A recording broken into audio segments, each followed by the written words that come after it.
Bonjour et bienvenue sur ma chaîne. J'aimerais vous présenter quelques lames. Je voulais vous parler un petit peu des émoutures, des différents types d'émoutures qu'on peut trouver sur les couteaux, qui vont être différentes et qui vont être plus ou moins adaptées à certains usages. Là maintenant, moi en gros, ce que j'étais en train de chercher en ce moment, c'était une alternative entre le gros couteau de camp qui va me permettre de faire des grosses choses, des gros travaux, à savoir voilà, élaguer un arbre, couper des branches, tailler du bois, le fendre, etc. Pour préparer le feu, et ensuite les travaux un petit peu plus petits, à savoir surtout celui-ci. C'est des petits copeaux de bois, donc on appelle ça, alors moi en français, et j'aime bien parler français, j'appelle ça des copeaux de feu. Donc ça va être des petits copeaux qui vont me permettre de faire démarrer le feu. Alors certaines lames sont plus adaptées pour le faire, ou sont plus, disons, plus pratiques en tout cas pour le faire. Donc en gros, je vais vous montrer un petit peu déjà qu'est-ce qui existe comme différentes émoutures. La première émouture qu'on peut connaître, que je vais vous présenter, c'est ce qu'on appelle les moutures convexes. Donc le profil de la lame. Alors qu'est-ce que c'est un profil de lame? Comme ça, on va parler la même langue. Le profil de la lame, c'est ça. Voilà la tête de la lame, il y a ce qu'on appelle les profils Bowie, vous avez peut-être déjà entendu ça, etc.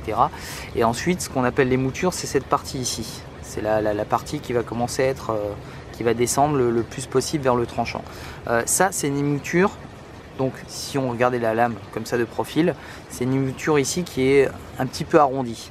Donc l'avantage de cette émouture, c'est que ça tient bien le tranchant, ça va être vraiment fait pour écarter le matériau. Donc ça, c'est un peu le profil type qu'on peut trouver sur une hache par exemple. Donc ça, c'est quelque chose de très efficace pour fendre le bois. À partir du moment où je vais rentrer dans la matière, ça va écarter la matière. Donc ça, c'est vraiment fait pour ce type d'utilisation.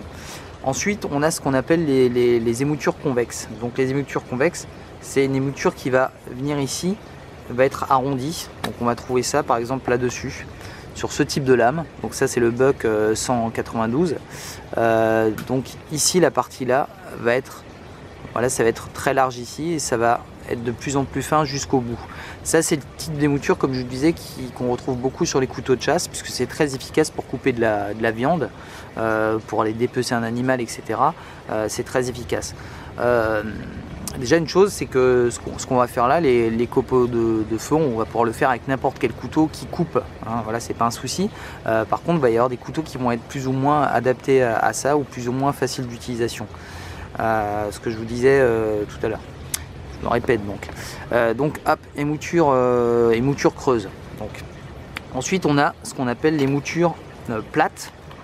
Donc les moutures plates, j'ai un super exemple là, celle-ci. Alors si vous ne connaissez pas, alors je vous les présente en même temps, c'est un Herberts en acier 440. Moi ça me sert, c'est plutôt un couteau de cuisine pour moi ça. C'est un couteau que voilà, si je vais chez quelqu'un, si je vais cuisiner chez quelqu'un, j'utilise ça, puisque voilà, c'est facile à transporter, et ça me permet d'avoir une grande et longue lame. Voilà. Alors honnêtement, c'est très tranchant, ça tient bien le tranchant. Maintenant voilà, pour un usage sur des matériaux durs comme du bois, etc., je peux pas vous garantir que le fil va rester très longtemps. Bon, en tout cas, je l'apprécie vraiment bien.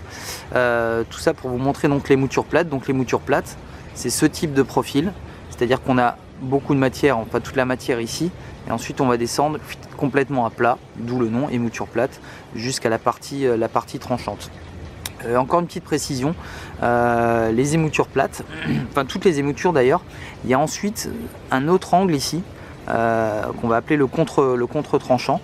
Donc c'est un angle qui est un peu plus important. Donc là, hop, émouture plate, tac. Et au bout, il va y avoir un autre petit triangle avec un angle un petit peu différent. Ça va servir déjà à solidifier un petit peu le fil de la lame. À l'inverse d'un sabre par exemple, où il y a beaucoup plus de matière, et surtout qui était fait pour voilà, tailler dans la chair. On n'avait pas besoin de ce petit système. Ici sur un couteau, c'est assez judicieux de l'avoir, et surtout que ça va nous servir aussi à pareiller la lame quand on va venir ici pour aiguiser la lame.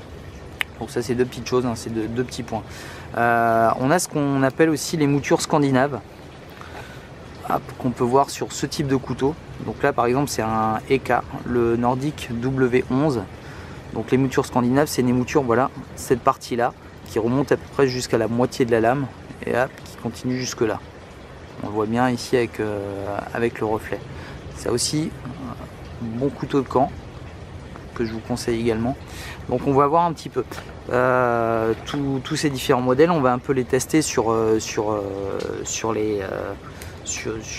cette action particulière, à savoir faire des petits fire sticks, donc des petits copeaux de feu, comme on appelle ça en français. Moi je me suis fabriqué un couteau pour cet usage spécifique, je vais vous le montrer d'ailleurs tout de suite. Voilà, j'ai essayé de reprendre un petit peu tout ce qui me convenait pour faire le plus facilement ce type de travail. Je suis parti sur l'idée d'un Opinel que tout le monde connaît. Hop.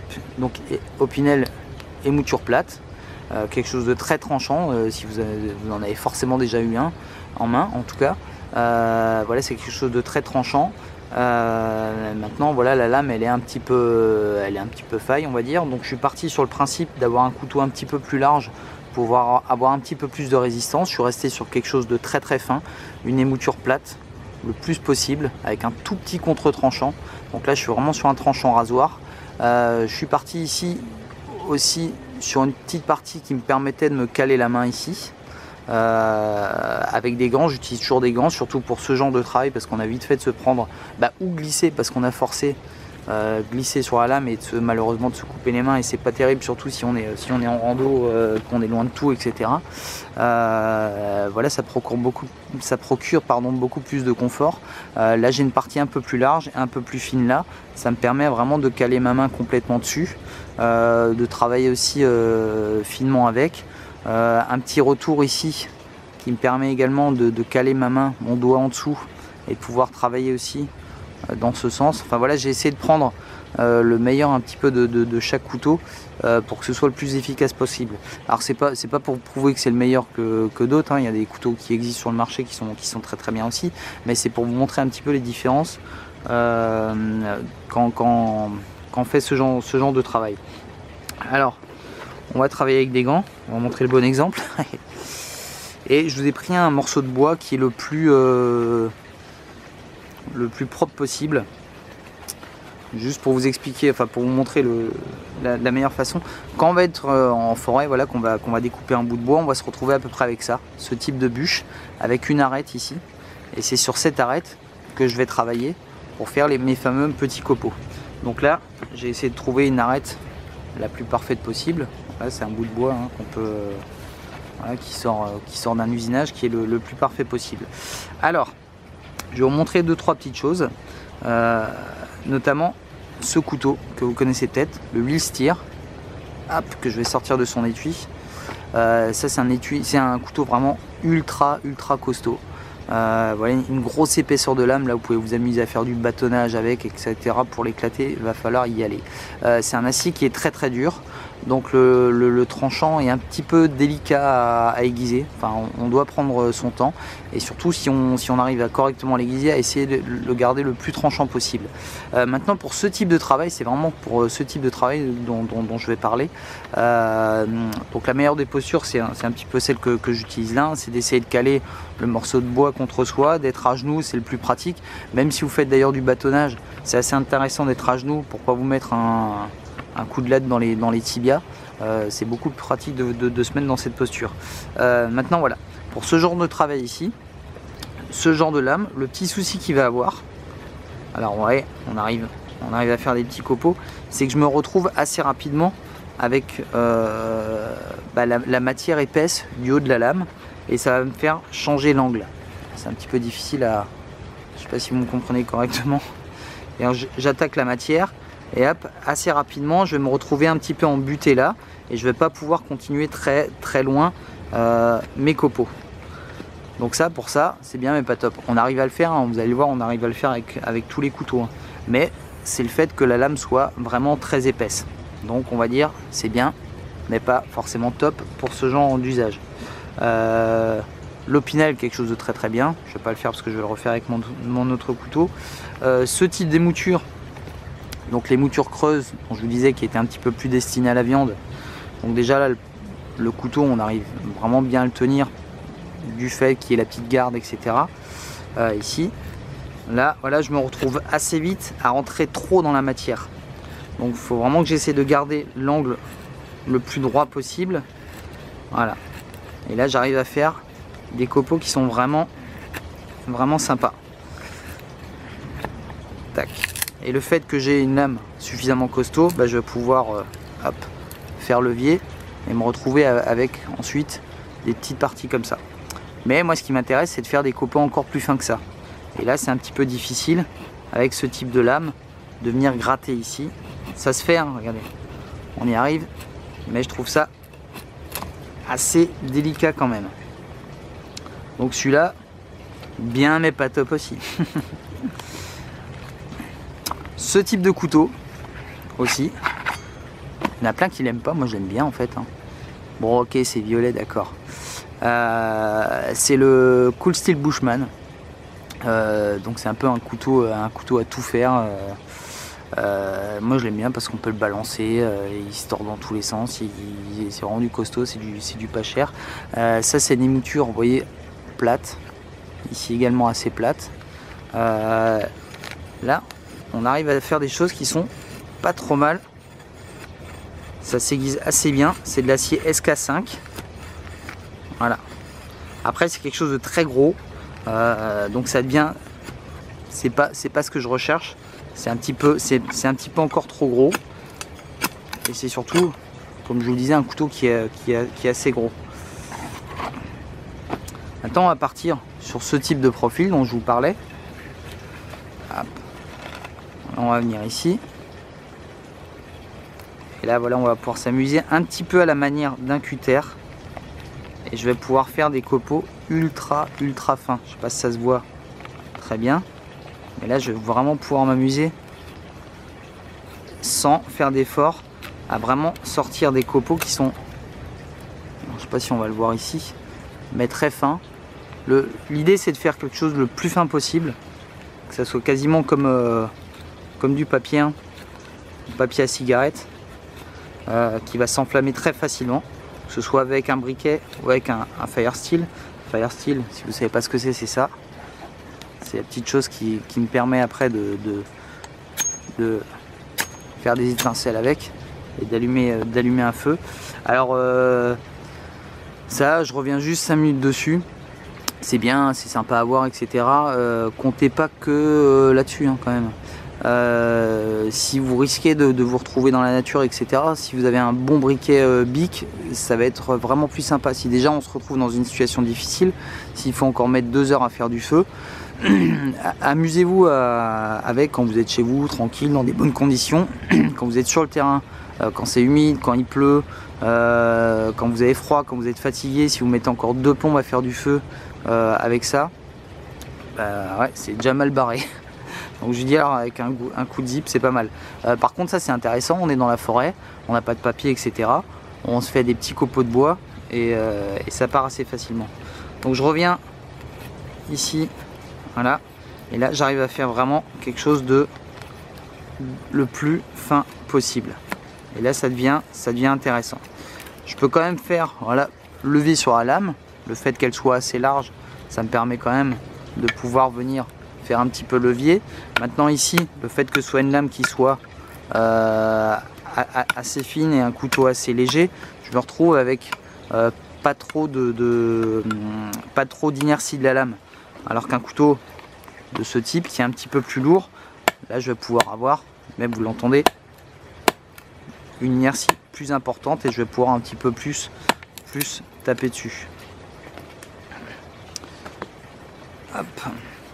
Donc après, il n'y a pas besoin de mettre beaucoup d'argent. Bah alors celui-là par exemple c'est un couteau que j'ai fait moi-même, donc voilà, le prix est vraiment réduit. Il n'y a pas besoin de mettre beaucoup d'argent pour faire ce type de choses. Je vous dis, avec un Opinel ça se passe super bien aussi. Tac, pensez bien à mettre la sécurité ici. Voilà, tac, c'est quelque chose qu'on va faire assez facilement. Maintenant pour ce genre de choses où c'est des coupes qui sont très appuyées, Moi j'évite quand même d'utiliser des pliants parce que quel que soit le système ça reste un pliant. Il suffit qu'il y ait un petit défaut dessus ou qu'on rip, etc. On risque vraiment de se blesser. Encore une fois, dans la nature c'est pas terrible, même s'il y a des systèmes qui sont très efficaces comme les systèmes, enfin moi j'apprécie les systèmes à pompe, par exemple, le Buck 110, voilà, c'est très costaud, mais ça reste toujours un couteau pliant. Maintenant la chose qui est importante aussi, à savoir, comme je vous le disais, c'est que ce genre de travail, on va généralement le faire de cette manière. Ici, en appuyant ici sur la lame, on va rarement le faire comme ça, on va plutôt le faire comme ça. Ça veut dire qu'on pousse vraiment très fort dessus. Donc imaginez que vous pénétrez beaucoup dans la matière, hop, ici, finalement ça accroche parce qu'il y a un nœud, etc. et que vous glissiez sur la lame ici, vous risquez de vous blesser. Donc c'est intéressant justement d'avoir un petit retour ici, de pouvoir caler sa main en cas de forçage. Donc c'est pour ça que je vous dis ce type de couteau, comme je vous ai montré, c'est assez intéressant d'avoir une petite garde ou comme celui-là pour rester maître de la situation. Donc je vous dis, c'est assez intéressant à faire ce petit genre d'exercice, et que suivant le profil de la lame, enfin en tout cas suivant les moutures, l'épaisseur de la lame, etc., c'est plus ou moins facile à faire. Entraînez-vous à le faire chez vous avant de le faire en pleine nature, parce que vous allez voir que il faut avoir un petit coup de main. On a vite fait d'être trop dans la matière et de rien réussir à faire du tout. Donc l'idée c'est vraiment de garder l'angle le plus... On va faire ça comme ça. Allez, Tika qui s'énerve, ça va aller Tika?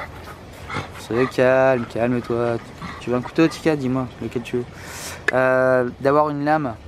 Pardon, attendez, on va faire un truc. Je vais allumer la lumière, bougez pas, excusez-moi. Voilà, tac. Voilà, j'aurais dû faire ça du début. Voilà, d'avoir un angle, enfin, hop. Voilà, on va faire ça comme ça. Le plus droit possible pour avoir les tranches les plus fines possibles. Dès qu'on va incliner ici, c'est pour ça que je vous disais tout à l'heure par rapport au profil de la lame, une lame qui va être très épaisse ici, je vais vite me retrouver à être comme ça.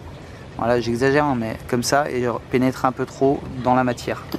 Donc c'est pour ça qu'un couteau ultra fin comme ça, c'est vraiment indiqué et pratique, voilà, pour ce genre de travail, parce que là je vais vraiment pouvoir m'amuser à faire des copeaux très très fins et assez longs, parce que je ne vais pas être embêté par l'épaisseur de la lame, et je vais me retrouver à voilà, trouver des angles un petit peu partout, voilà, tourner un petit peu autour et me faire des éléments pas mal. Maintenant, petite astuce aussi, je vais vous montrer aussi quelque chose. Quand vous commencez à être sur une partie plate ici, moi ce que j'aime bien faire ici, c'est venir voilà, faire des petites stries ici, tac. Donc je fais des stries dans la longueur, et quand je vais décoller un petit peu mes fire steel, mes copeaux de feu, on a dit qu'on parlait français, je vais me retrouver déjà avec des copeaux qui sont en gros prédécoupés. Voilà. Bon, c'était pour vous montrer un petit peu, pour vous expliquer, je pense que vous avez compris maintenant l'importance du profil d'un couteau. Si vous cherchez vous un couteau camp, etc., il y en a plein. Il y en a plein, c'est ça le souci. Il n'y a pas forcément besoin de mettre beaucoup d'argent pour commencer à s'éclater et faire des choses un petit peu marrantes comme ça. Voilà, il y a des couteaux qui sont relativement chers, comme les ici par exemple. Voilà, vous êtes vite à plus de 150 €. Voilà, des couteaux comme ça, on est vite à 100 € aussi, etc. C'est vrai que c'est vite cher, mais il n'y a pas besoin de prendre cher. Je vous dis, ça pour faire ce genre de travail, ça va très très bien. Ça vaut 10 €. Ce genre de truc, c'est sympa aussi, ça vaut 35 ou 40 €. Une lame dont j'ai pas parlé et que j'affectionne particulièrement, qui est aussi très bien, c'est celle-ci, la Willsteer, le Technic, acier 12C27, forgé d'un bloc.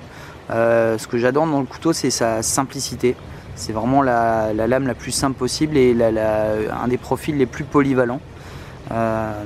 Quelque chose de très efficace, de très tranchant. Polissage miroir. Alors moi voilà, j'ai du mal à l'utiliser, c'est ça le souci. J'ai du mal à l'utiliser dans le sens où je le trouve super bien, je l'emmène à chaque fois. Comme j'ai plein de couteaux, j'en utilise plein d'autres. Et celui-là, j'utilise plus pour un usage alimentaire au final qu'attaquer du bois avec. Après voilà, ça marche très bien. On peut le montrer là, là-dessus, hein. Tac. Là on arrive parfaitement à travailler dessus. C'est un tranchant qui est vraiment... Voilà. Là, on peut vraiment s'amuser à faire ça avec ce genre d'outils. Voilà, ça c'est vraiment quelque chose d'hyper efficace. J'adore. J'adore aussi surtout son étui, qui est ultra pratique parce que voilà, c'est pas un étui Kydex, etc. Il existe avec un étui Kydex d'ailleurs, mais je trouve que c'est un étui qui est bien fait parce qu'il y a vraiment beaucoup de possibilités de port. On va pouvoir le mettre droit, on va pouvoir le mettre comme ceci, on va pouvoir l'accrocher autour du cou, c'est quelque chose de très léger. Ça c'est vraiment très très bien. Ça vaut de mémoire entre 80 et 100 euros et honnêtement ça les vaut. Donc je refais un petit tour rapide des couteaux parce que pour ceux qui aiment bien les couteaux, hein, on va faire un petit tour rapide. Tac, celui-là je viens de vous le montrer, donc c'est bon. Le wheel steer, donc le modèle classique, je vous dis ça c'est aussi intéressant à voir. Pour moi un petit peu trop épais pour certaines tâches et on va dire un petit peu difficile si on n'a pas trop l'habitude à aiguiser. Même je dirais qu'il faudrait presque enlever le contre-tranchant pour faire un... Parce que c'est tellement costaud en fait qu'on va pouvoir faire, on pourrait faire un profil plat direct. Donc voilà, c'est une idée. Hein, un look un profil vraiment particulier pour cette lame. Donc après on aime ou on n'aime pas, c'est toujours pareil. C'est assez intéressant. Ce type de produit aussi, qui est pas mal du tout. Pour rester un peu dans l'esprit bushcraft, etc. Un étui en cuir, ultra bien fait. Hop. Profil scandinave. Je vous montre un petit peu la lame, comme ça. Quelque chose d'assez épais. Là on doit être sur 4 ou 5 mm d'épaisseur. Ça c'est vraiment aussi ça c'est vraiment un gros bébé. Le Buck 192 avec son étui qui est vraiment bien fait aussi, surtout au niveau du port, ça dépasse pas trop. Voilà, je fais une petite revue aussi dessus. Voilà, pareil, hop, on aime ou on n'aime pas, hein. C'est toujours pareil. Les goûts et les couleurs, bon, ça vous permet de les voir, c'est toujours sympa. Bon, j'aime bien le regarder sur internet, donc ça peut en éclater d'autres. Tiens, une petite lame dont je ne vous ai pas parlé, parce que je vous parlais des lames qui n'étaient pas forcément très chères. Ça c'est une lame que j'ai depuis vraiment très longtemps, à mon avis même plus de 20 ans. C'est un modèle qui doit encore exister. Petit étui cuir, c'est Muela qui fait ça. Un acier inox. Qui est, voilà, c'est une petite lame qui est, je trouve, qui est vraiment bien faite.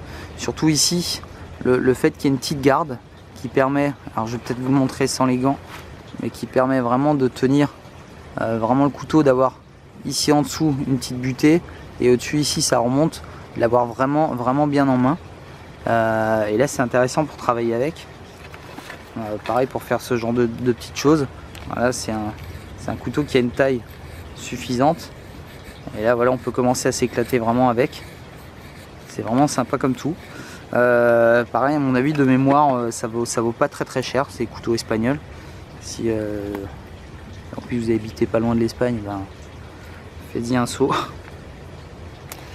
Voilà, tac tac tac. Qu'est-ce que je voulais vous dire aussi? Je voulais vite vous dire un petit mot sur les aciers. J'en ai un peu parlé dans une autre revue, il me semble. Il y a beaucoup d'aciers qui sont un petit peu, c'est presque un phénomène de mode. Il y a des aciers, il y en a toujours tous les jours des nouveaux, j'ai l'impression. Il y en a qui sont très chers. Alors il faut savoir que des aciers qui sont très chers, type le VG10 par exemple, acier qui équipe souvent les couteaux japonais, les couteaux haut de gamme. C'est un tranchant qui va rester très longtemps, etc. Voilà, c'est bien, c'est pas mal, mais ça vaut du pognon. Donc après, si on n'a pas forcément le pognon, on peut se rabattre sur d'autres aciers qui sont très bien aussi. On va devoir peut-être les réaffûter un peu plus souvent, mais après, c'est pas forcément gênant, pardon. Après, il y a une chose aussi, justement, j'en parlais par rapport à ce type de couteau. Vous avez peut-être entendu parler des aciers, les 440 ou les 420. Celui-ci est en acier 420. C'est un acier qui est pas récent. Donc c'est vrai, on dirait qu'il fait pas rêver. Après, il y a une chose qui est aussi importante, c'est le traitement thermique qu'on fait sur les lames. La Buck, je le répète et j'ai déjà répété dans d'autres revues, c'est un traitement thermique qui fait que cet acier 420, il est redoutable, il est vraiment tranchant, il a vraiment du mordant, il tient vraiment bien longtemps la coupe, on peut vraiment s'amuser à couper du bois, etc., à lui mettre des bons coups de latte avec. Je l'ai vraiment testé avec le Buck 110. Voilà, ça reste vraiment tranchant très longtemps. Après, comme je vous disais, le traitement thermique est important.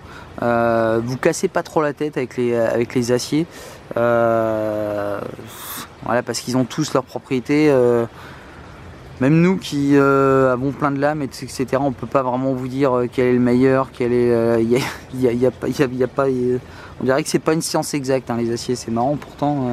Voilà. Voilà, quoi vous dire d'autre? Qu'est-ce que je voulais vous dire encore? Pas grand chose. Sinon que ce qui est intéressant aussi quand vous êtes surtout en sortie comme ça, c'est de vous trouver une petite pierre qui va vous permettre de remettre un coup sur le couteau assez régulièrement. Comme je vous le disais, ce type de couteau, alors l'exemple c'est celui-ci que j'ai acheté d'occasion, c'est un tranchant qui n'a pas été suffisamment entretenu. Donc il a perdu son tranchant. Je sais que je vais mettre beaucoup de temps à le réaffûter correctement, donc moi ça va, je sais le faire. Si ça vous arrive d'acheter des couteaux occasion, essayez de vérifier qu'ils soient déjà affûtés avant, parce que ça peut vraiment être une galère, surtout sur ce genre d'acier qui est vraiment très dur. C'est un acier très dur qui tient très bien longtemps la coupe. Par contre, une fois que c'est parti en sucette, c'est chaud. Donc c'est intéressant d'avoir éventuellement avec vous une petite pierre à affûter pour le faire de temps en temps. C'est un petit coup à prendre, etc. C'est même au bout d'un moment agréable à faire, et c'est toujours sympa de retrouver un bon tranchant à son couteau.